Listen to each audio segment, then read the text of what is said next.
नमस्कार, मैं doctor Narendra Pande, allergy asthma centre Kolkata की ओर से। आज हम लोग चर्चा करने वाले हैं सर्दी खांसी बराबर कुछ लोगों को होते रहता है। सर्दी खांसी का परमानेंट सॉल्यूशन क्या है?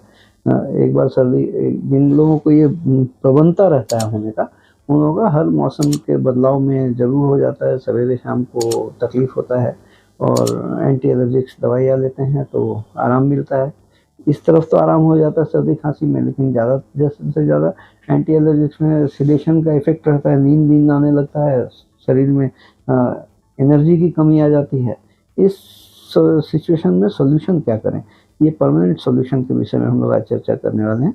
आप लोग जो नए दर्शक आए हैं उनसे अनुरोध करता हूँ लाइक सब्सक्राइब कमेंट शेयर करके जाने के लिए। पुराने दर्शक जो लाइक सब्सक्राइब कमेंट शेयर कर रहे हैं उनको मैं बहुत बहुत धन्यवाद देता हूँ।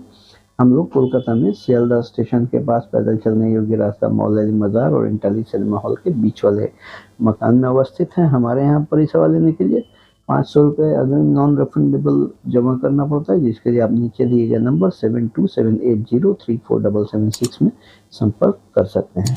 वीडियो अगर अभी तक चैनल को नहीं सब्सक्राइब किया हो तो दया करके सब्सक्राइब करके जाएंगे। अंत में वीडियो अगर पसंद आए तो एक लाइक तो बनता है। मूल विषय पर आते हैं।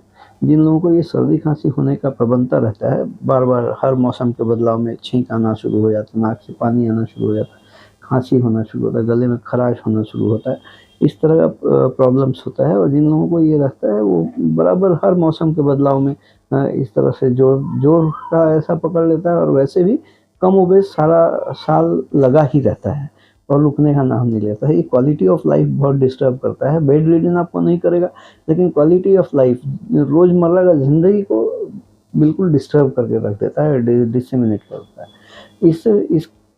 इसका ट्रीटमेंट के लिए ज़्यादातर लोग देखेंगे तो नेज़ल स्प्रे, इन्हेलर्स और एंटी एलर्जिक दवाओं का इस्तेमाल करते हैं। ये सब लेने से आराम रहता है, लेकिन आराम के साथ साथ साइड इफ़ेक्ट के तौर पर सेडेशन होता है, नींद जैसा लगा रहता है और स्पीड कम हो जाता है। हरदम सुस्ती सा बना रहता है, क्योंकि वो एंटी एलर्जिक दवाओं का साइड इफ़ेक्ट के हिसाब से ये लगा रहता है।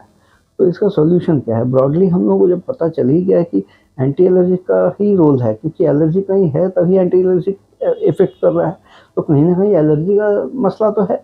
तो एलर्जी का मसला जब है तो उस मसले को खोज के निकालना ज़रूरी है। उस मसले को खोजने के लिए हम लोगों को मॉडिफाइड स्किन प्रिक टेस्ट, चमड़े का एलर्जी परीक्षण करना होता है। ये परीक्षण करके पहचान जब हम कर पाते हैं कि किन किन चीज़ों से कितना मात्रा में एलर्जी हो रहा है, तो उसके खिलाफ स्पेसिफिक इम्यूनिटी बनाने के लिए हम लोग वैक्सीन देते हैं। ये वैक्सीन सबलिंगुअल इम्यूनोथेरेपी ड्रॉप्स के शक्ल में होता है। ड्रॉप पीते हैं और उससे ग्रेजुअली धीरे धीरे इम्यूनिटी बनता है। ये मॉडिफाइड स्किन प्रिक टेस्ट करने का हम लोगों के यहाँ 144 तरह का एलर्जन का परीक्षण होता है, जिसका चार्जेस 2500 रुपये है। परामर्श शुल्क कंसल्टेशन फ़ी 1000 रुपये है और ये जो वैक्सीन बोल रहा हूँ 1 साल का कोर्स का 8000 रुपये खर्च आता है। इसके अलावा अगर कुछ ब्लड टेस्ट लगा तो 1200-1500 रुपये का, और अगर लंग फंक्शन टेस्ट भी देखने का ज़रूरत पड़ा तो 1200 उसका। इस तरह की किसी भी परिसेवा का ज़रूरत पड़े नीचे दिए गए अपॉइंटमेंट नंबर 7278034776 में कॉल करके आप अपॉइंटमेंट लेके आके ये परिसेवा ले सकते हैं। हम लोग कोलकाता में सियालदह स्टेशन के पास मौलाली मज़ार और इंटाली सिनेमा हॉल के बीच वाले मकान में अवस्थित है। आज के लिए इतना ही। मैं doctor Narendra Pande, allergy asthma centre Kolkata की ओर से। सब्सक्राइब अभी तक नहीं किया हो तो सब्सक्राइब करके जाएंगे, और वीडियो पसंद आया तो एक लाइक तो बनता है। धन्यवाद।